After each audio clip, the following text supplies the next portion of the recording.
Thanks for having me. Yes, we are a very classic architecture firm in the beginning, but within the mobility revolution, we are, of course, seeing behavior patterns, urban patterns changing a lot. And how do you act if you are an internationally operating architecture firm with 3 locations worldwide?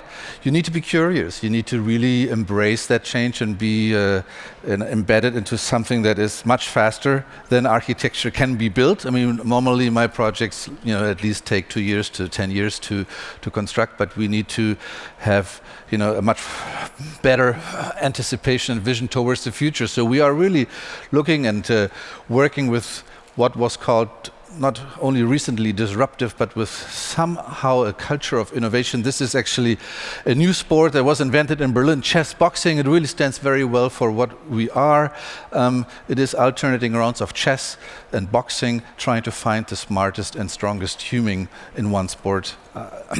So the creative processes that we are using really need to look at where we are coming from and where we are going for. And if you are in our field of building, of heavy, long-term, old money investments, you need to be able now to think, these hybrids of these interests of belonging, coming from some sort of heritage and going towards the change that we are all facing. We are looking at, soon to be 10 billion people that will be housed.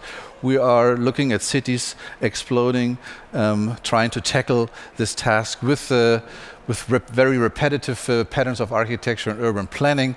We are looking at problematic demographics that are also part of the shift in mobility. And of course, we are looking into these patterns that are shifting within the urban space and the architecture space that our offices are creating.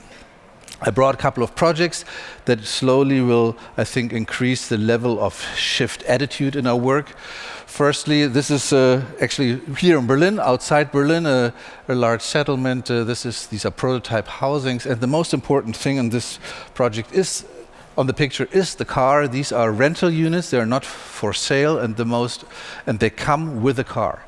So what we are doing is, when we look at how mobility patterns are, how sharing economies do inflict change upon our urban patterns, we say you will rent and you will share housing, and you will, with the house, within your rent, achieve mobility. What normally happens, these are plus energy houses. That means they are attached to the grid. They can feed in energy that they produce, and they are very dependent on the volatile energy market that is traded in Leipzig at the fair. And what we said, we need a second business case for our very long-term conservative investors in real estate products. So what we are doing is, you're not dependent on the feed-in tariff volatilities, not dependent who will be elected into political power. Because you have a secondary business case, you can not only use energy to run your house or to sell it into the grid, you can also use it for basically 5,000 to 10,000 urban kilometers within Berlin a year, and that comes with a normal flat rate rent that is typical to this sort of house product.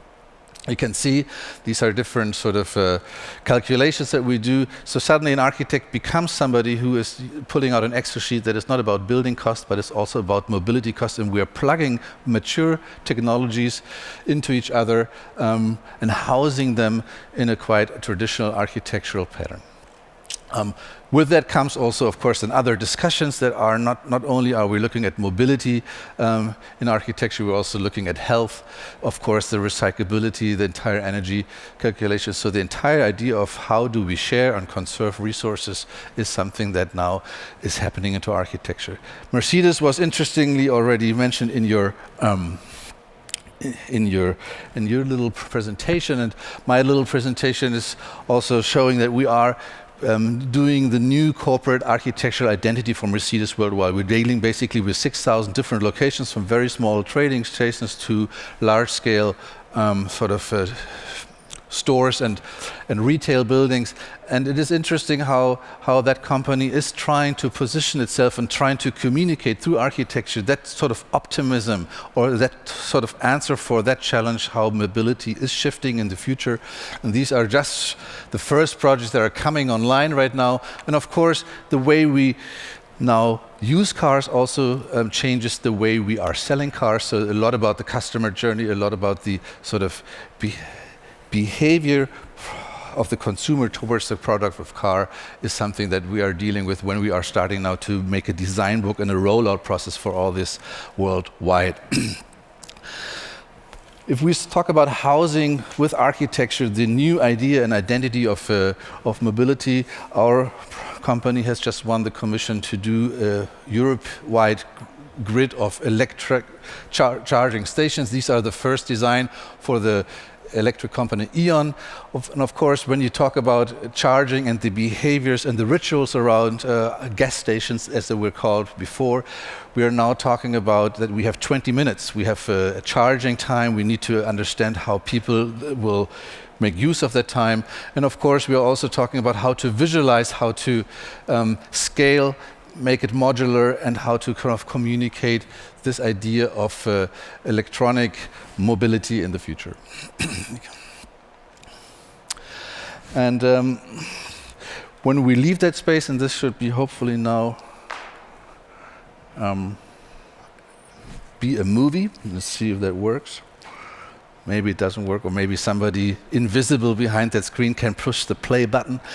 Once you then, of course, also leave the physical space, we have worked now with the map maker here to really understand, visualize, and create planning procedures and interfaces. My clicker only does forward and backward, it doesn't say play. This would show now a presentation of how we animated the behavior patterns and the rituals that are about sharing economy and mobility and navigation in space. Unfortunately, we don't have it here. And if we go then and jump over, because time is running out, we're now leaving the mobility that is earthbound. We just won the commission for one of what you also mentioned, the automated, artificially intelligent-driven drone taxis. Volocopter is one of the big competitors in the market who's trying to get, basically, of course, collect money and create a breakthrough moment for their product. And we are again designed to create this very traditional physical interface of architecture for this new technology. The first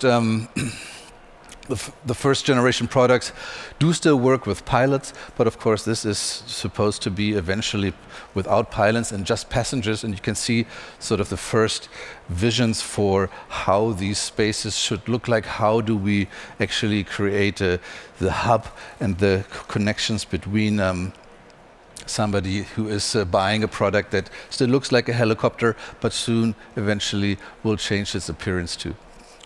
Thank you very much. You have heard this before, but I like the optimism of the three-letter, three-word address, and I hope that architecture can somehow follow.